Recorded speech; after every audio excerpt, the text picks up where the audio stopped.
Jell-O program starring Jack Benny with Mary Livingston and Abe Lyman and his orchestra. This program comes to you from the Grand Ballroom of the Waldorf Astoria.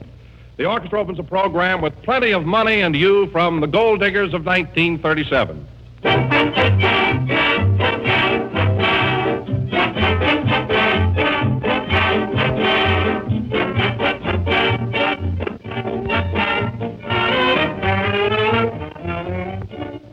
Some of our most pleasant hours are spent around the family dinner table. It's really grand to get together with mother, father, and all the rest to talk things over and enjoy good food.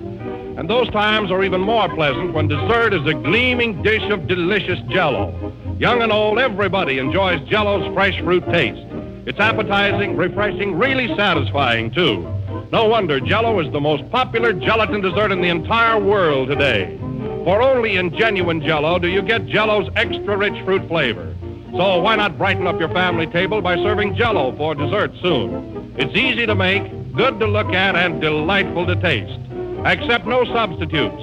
Ask your grocer for the one and only genuine Jell-O.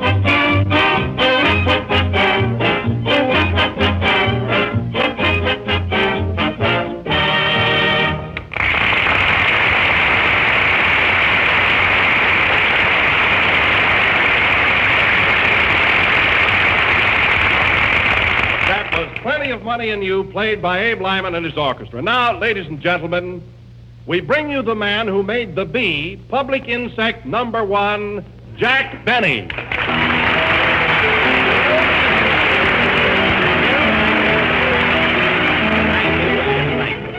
Hello again. This is Jack Benny talking, and believe me, folks, I'm sure glad to be back in New York for a couple of weeks. Well, Jack, if you like it so well here, why didn't you come sooner? I couldn't, Don, not until I had vindicated myself and my violin teacher. Oh, I see. Now that I've played the bee, I can walk down Broadway with head high, unashamed.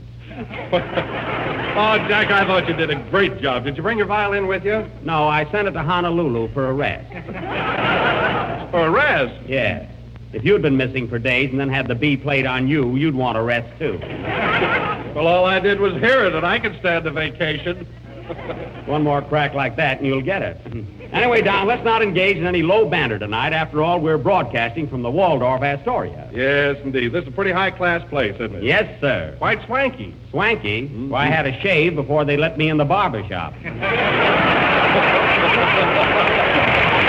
sir.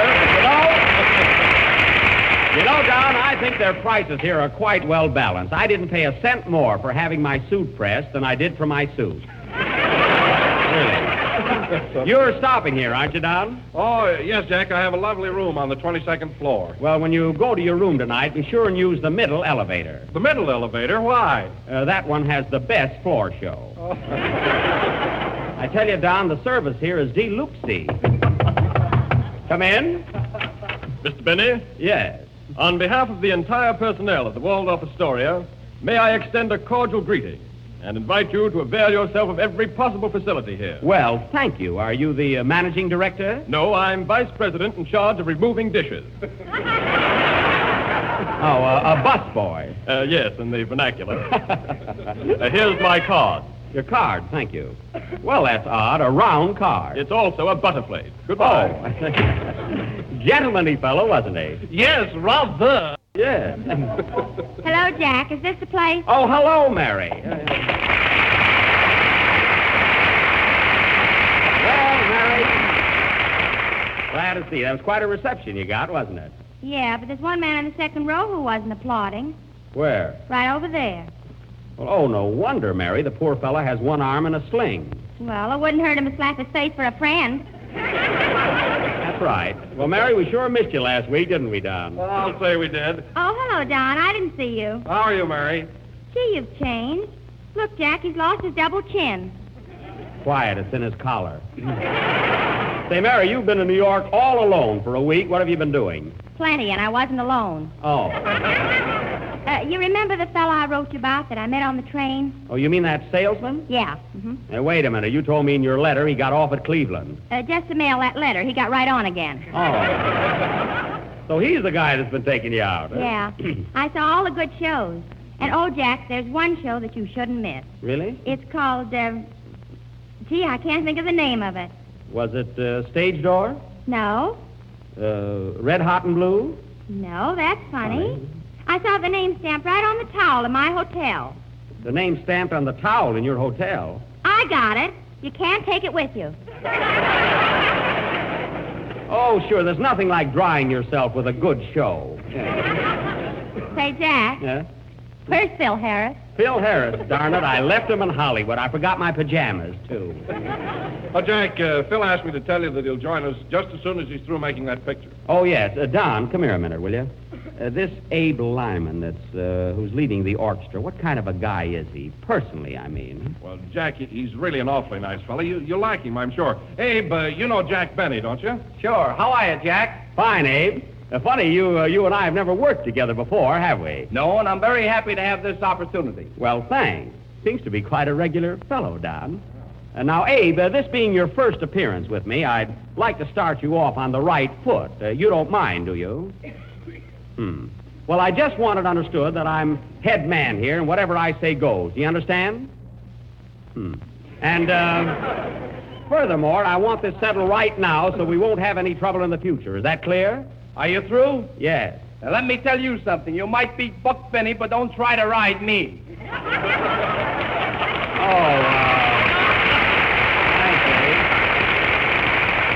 he got it right this show, anyway. Oh, a fresh guy, huh? Better look out, Jack. Why? I saw him direct the opening number with a blackjack. Oh. Well, don't worry, Mary. I'm a pretty tough guy myself. Oh, yeah? Yeah. Well, I can handle you and Fred Allen. Well, no wonder. We're both anemic. Say, Don, come here a minute. I thought you told me Lyman was a nice guy. Well, he is, Jack, but this is his first time working with you, and naturally he's just a little nervous and excited. You can't blame him. Oh, is that it? Well, I guess maybe I was a little hasty and inconsiderate. After all, I can appreciate his state of mind. Tell him to play, Don. Play, Mr. Lyman. These orchestra leaders are so sensitive.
On Park Avenue from On the Avenue, played by the orchestra and directed by Abe Lyman, the Phil Harris of the East.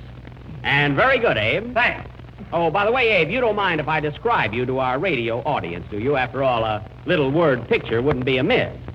No, go right ahead, but just be careful what you say, that's all. Now, wait a minute. Let's not start that all over again. This is my program, and I'll say anything I want to. You're going to sound awfully funny with my fist in your mouth.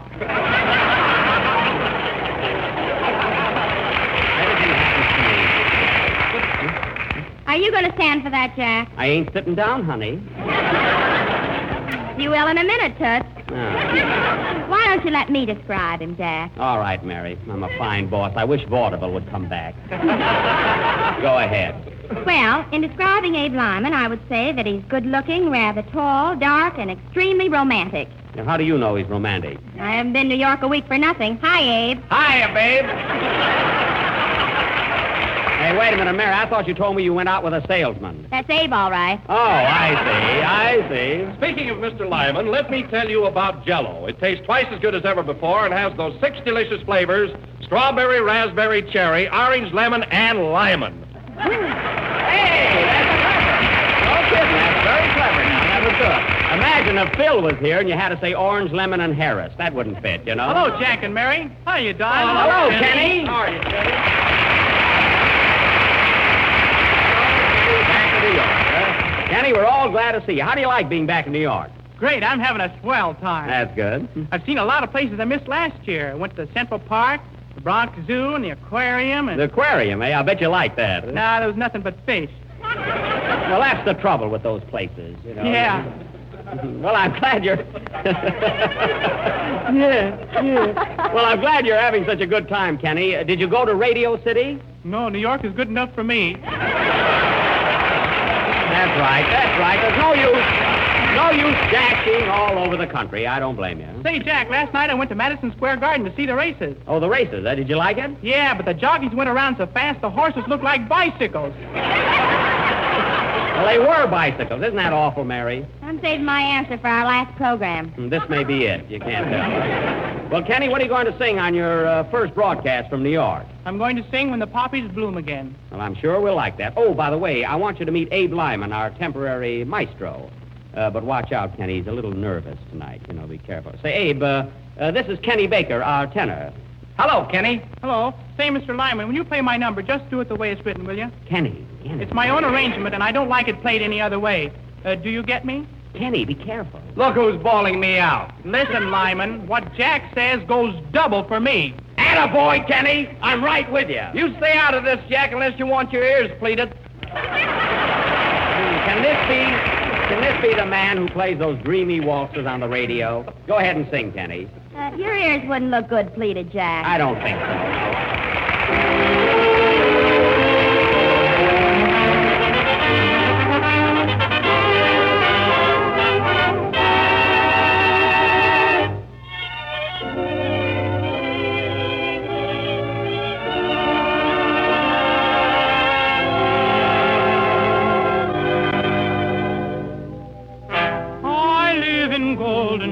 Of memory, when love was everything to you and me, but love undying still keeps me sighing.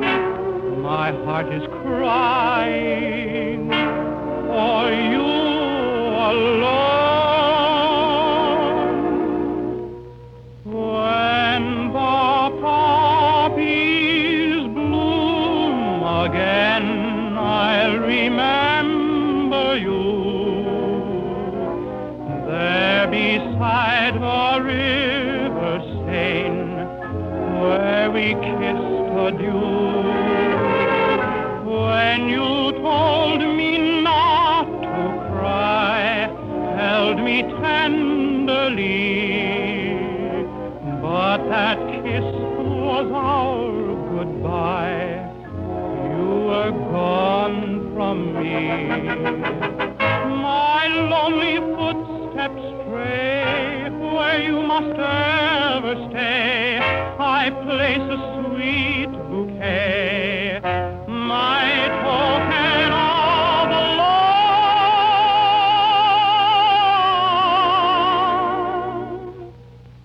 Darling, till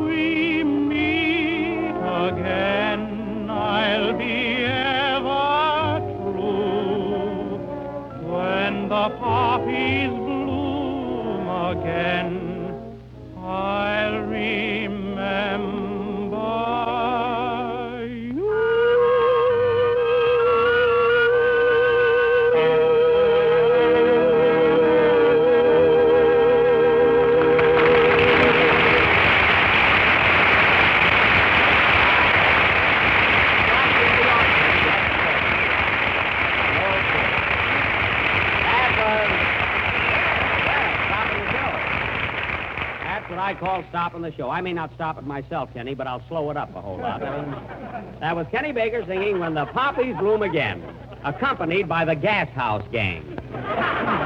That was beautiful, Kenny. You were so at ease. Sure, I'm not afraid of Lyman. Well, I'm not either, but I don't want any roughhouse at the Waldorf. With you on the bottom. Now, listen. This is our first program in New York, and I'm just trying to keep things orderly, that's all. Outside of that, I'm not afraid of anyone. You're not, eh? No. Then you've either got a loud cheaper. You got a what? Oh, take that joke again. Come here, that's a good joke. Let's take the joke. Outside of that, I'm not afraid of anyone. Go ahead. You're not, eh? No. Then you've either got a loud heart or a cheap watch. That's it. That's the one. See? I didn't want you to miss it. That was funny. Say, Don, speaking of hearts, what time is it? I mean, speaking of watches. About 8:45. It is, I wished he'd get here. Who? Well, listen, Don. When I played the bee last Sunday night, I didn't completely vindicate myself. There's one small point yet to be settled. What is that, Jack? Well, I asked Stuart Canin, that little boy who originally played the bee and caused all my trouble with Alan, to come up here tonight, and I'm going to find out if he's really 10 years old. Let's find out how to play the bee, too. I played it all right. But I have my doubts about Alan's statement. If that child is over 10, and I think he is, then Mr. Allen has deceived his listeners, thereby misinforming over 400 people around the country. Anyway, I'm going to find out the truth. Hey, maybe that's him. Huh? Come in. Hello. Hey, fellas, look. Look who's here. Hello, stranger. Well, Slapperman.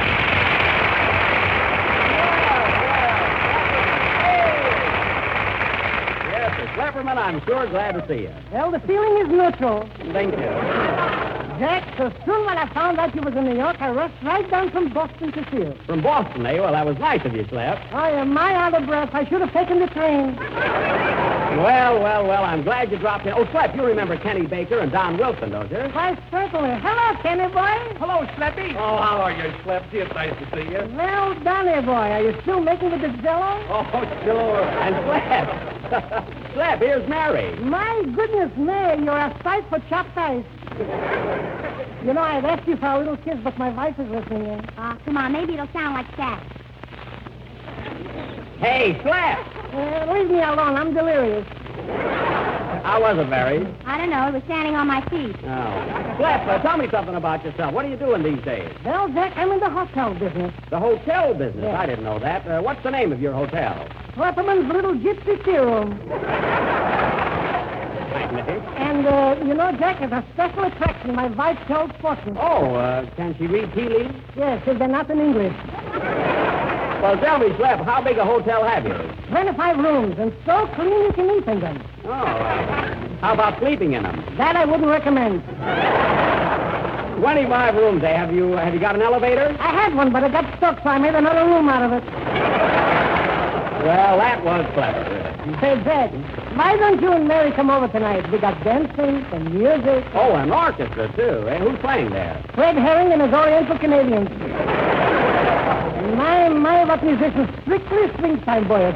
Say, that reminds me, Slap, do you throw Abe Lyman? Do I know Abe Lyman? Hello, Abe, boy. Hello, Slap. Is my suit ready? Please, quiet. You'll have it tomorrow, positive. Oh, a tailor, too, huh? Say, Slap, you certainly branched out since I last saw you. Hotel, tea room, tailor. You're certainly in a lot of businesses. Hold on to your watch, Jack. You might have a pawn shop. A pawn shop, huh? What do you think hangs from my sign? 3 oranges? Well, you certainly don't believe in putting all your eggs in one business, do you? Well, Jack, it certainly was a pleasure to see you. Thanks, Slap. Come up and see us again, won't you? Right, certainly. Tell goodbye, everybody. I got work to do around here. Work to do? You mean you work here at the Waldorf Astoria, too? Sure, I'm the house detective, so take it easy. Goodbye.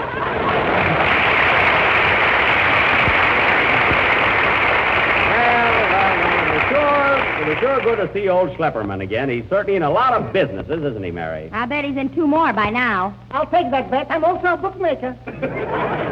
What a guy. Hey, Don, did that little boy come in yet? No, not yet, Jack. Oh, well, play something, Abe. If Schlepperman is in your band, I'll die. Gee, I wish that kid would get here.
Popular tune played from the bandwagon, played by Abe Lyman and his ex-Californians. And now, ladies and gentlemen, we, Don, did that little boy get here yet? Well, not yet, but, Jack, did you hear that 5-year-old girl play the bee on the piano last Wednesday night? You mean on Alan's program? Yes. Well, let me tell you something, Don. That girl might be 5, but I could swear I heard that piano playing after she walked away from me. The way Alan has been dragging those kids up to his program is disgraceful. I think. First, a 10-year-old boy plays the bee on a violin, then a 5-year-old girl plays it on a piano. I suppose next week we'll hear it played on a raffle. But, Jack, I thought it was funny when Alan said you were so out of wind you couldn't even blow out a match. Well, he has me there. I'll admit that I don't compare with Mr. Allen when it comes to blowing. Yes, sir, I stayed away all night thinking of that gag. You could have gone to sleep and snored a better one. Yeah? Well, anyway, tonight I'll find out the correct age of that alleged 10-year-old boy. Say, I hope that's him now. Come in. Is Mr. Benny here? Yes, come in. Are you Stuart Canin, the little boy that played the bee? Yes, sir.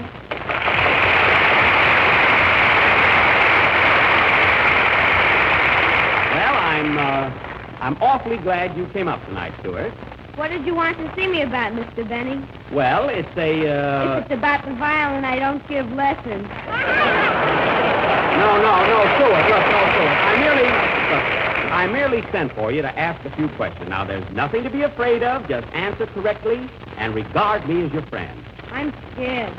Scared, Stuart? Why? Mr. Allen said you were the boogeyman. Now, Stuart, that's silly. That's silly. Do I look like the boogeyman? Yeah. Now listen to me, Stuart. I'm here to prove something tonight. I'm going to ask you a few questions, and I want the proof. You know what happens to little boys who tell lies? No, Well, you want to go to heaven, don't you? not yet. Now listen to me, Stuart. I listened to you last Sunday and I didn't like it. Oh, yeah? I'm going home. Grab him, fellas. Don't let him get away. Ah, we got him, Jack. He looks suspicious to me. Search him, boys. Look, Jack, he's got marbles and a clout and some fish hooks. And here's the slingshot. A slingshot, eh? Disarm them, then. Now listen here, Stuart. Gee, you're silly. Now, that's not the point. I don't want to get tough unless I have to. And then I won't be with Abe Lyman. Quiet. Stuart, truthfully, how old are you? 10 years old. I mean your exact age. 10 years old. 10 years old, eh? Where were you on the night of January 7th, 1927? Home. Home, eh? And what were you doing home? I don't remember. You don't remember. You've been very well coached, Mr. Canin. When was your birthday? I don't remember. You don't remember. You don't remember your birthday, and yet you're positive you're 10 years old. Fuck! Now, young man. What are you laughing at, Mary? I don't remember. Now, Stuart, how old were you when you first took violin lessons? Wouldn't you like to know? That's a lie. Take them, Don. I don't seem to be getting anywhere. All right, Jack. Now, Stuart, how old were you when you first started eating Jell-O? 2 years. And how many delicious flavors has Jell-O? 6. And how much better is it than ever before? Twice as good. There, you see, Jack, there's nothing wrong with this boy. You take him. Now listen, Stuart. Listen to me. On the night of December 30th, 1936, you came into Fred Allen's program and played the bee, didn't you? Yes, sir. And on the night of February 3rd, 1937, at the insistence of the same Mr. Allen, you repeated that performance. Yes, sir. Now, Mr. Allen claims that you're only 10 years old. But I am only 10 years old. Yet you testified not less than 3 minutes ago that on January 7th, 1927, you were home. Yes, sir. Yet you don't remember what you were doing. So what? Then what's the first thing you do remember? The stock market crash. I lost my shirt. Oh, you lost your shirt, eh? Yes, you know what that means to a baby. Yeah, quiet. Now listen to me, Stuart. You'll remember what happened on January 7th, 1927. You'll remember what happened in 1929. You remember what happened on the nights of December 30th and February 3rd on Mr. Allen's program. And yet you don't remember your age. You're older than 10, Canin. Now, come on. Come clean. All right, Cactus Face, I'll tell. That's better. How old are you, Stuart Canin? 10 years and 4 months. Yeah. I thought so. Well, that not only exposes Fred Allen, but proves that this boy had 4 extra months to practice the bee.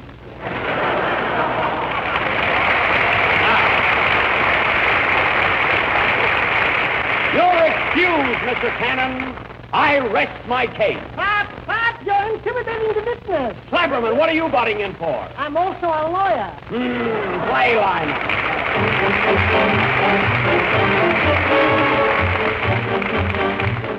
Spring can't be very far off now, but whether the winds of March blow hot or cold, here's a way to add a bright springtime touch to your menus. Serve this new Jell-O dessert soon. It's called Prune Perfection, and it's delicious to taste, lovely to look at, and mighty easy to make. Just dissolve 1 package of strawberry Jell-O in 1 pint of hot water. Chill until slightly thickened, then fold in 1 cup of finely cut up cooked prunes. Mold and serve plain or with whipped cream. You'll enjoy this clever combination of flavors, the richness of the prunes pepped up with Jell-O's fresh strawberry flavor. All of Jell-O's 6 delicious flavors come from fresh ripe fruit skillfully blended. So why not put Jell-O on your shopping list for tomorrow and serve Prune Perfection for dessert tomorrow night? But be sure you get genuine Jell-O with that extra rich fruit flavor. Look for the big red letters on the box. They spell Jell-O.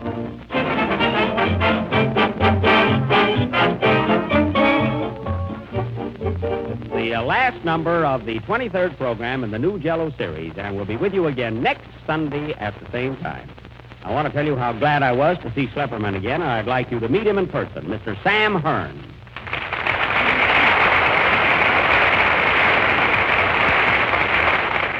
Thank you, Jack. And little Stuart Canin, who played the bee, which kept us going for weeks. Thank you. Isn't he cute, Mary? Yeah. Gee, I wish he was a couple of months older. Good night, folks.